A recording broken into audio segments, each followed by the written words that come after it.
Hi, my name is Jason White, and for this discussion, I chose the feud between Donald Trump and Elon Musk that happened in June of 2025 to talk about.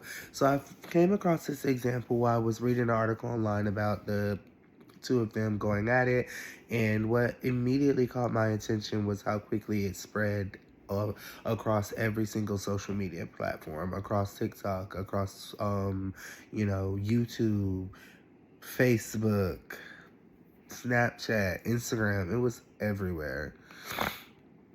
And so, and then how it started, I feel like it started so fast and then it stopped fast too, because another thing that caught my attention was how quickly Elon Musk apologized on Twitter, saying that his comments had gone too far.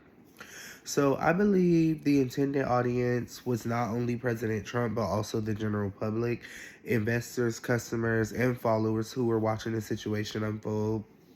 Because Elon Musk is one of the most recognizable businessmen in the world, his influence online can influence the general public. It can influence how people see him, how people view his businesses. Because I remember shortly after before the feud, when he was, on Trump's campaign, people started boycotting Tesla or saying that they weren't gonna buy Tesla anymore. And I remember people had got these stickers that said, I bought this before I knew Elon was crazy, or before he was crazy. And that people were putting these stickers on the back of their cars now simply because of this feud or what was going on with him and Trump. So I think the main goal of his communication or his apology was reputation management, because by issuing an apology, he appeared to be being the bigger person or trying to reduce the tension and accept accountability and repair the damage that he would cause to the general public and to Donald Trump's feelings or character or whatever. This is a good example of public relations because it involves strategic communication designed to influence the public's perception. So one specific element that influenced my opinion was the wording of the apology. The statement was short and direct, which made it seem more sincere.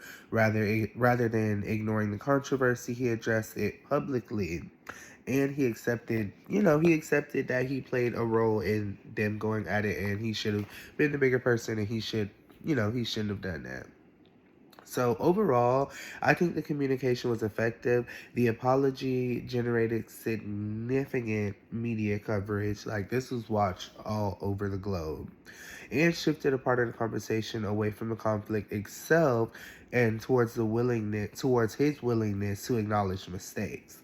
So public apologies do not always solve a problem completely, because if the public feels like it's not genuine, or you're only doing it to save face because you don't want to be canceled, for lack of a better term, or you don't want people to boycott your business, then a public apology might go against you in some cases, because people might feel like it's not genuine, excuse me.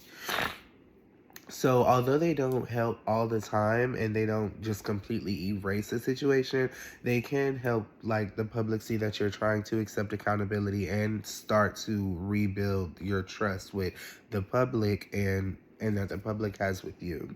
So the communication could positively affect Elon Musk's relationship, because it demonstrates that even highly influential people sometimes need to get out and touch grass and correct themselves, because you're not always right. Just because you're super successful and you have a lot of money, that doesn't mean that you can't be in the wrong.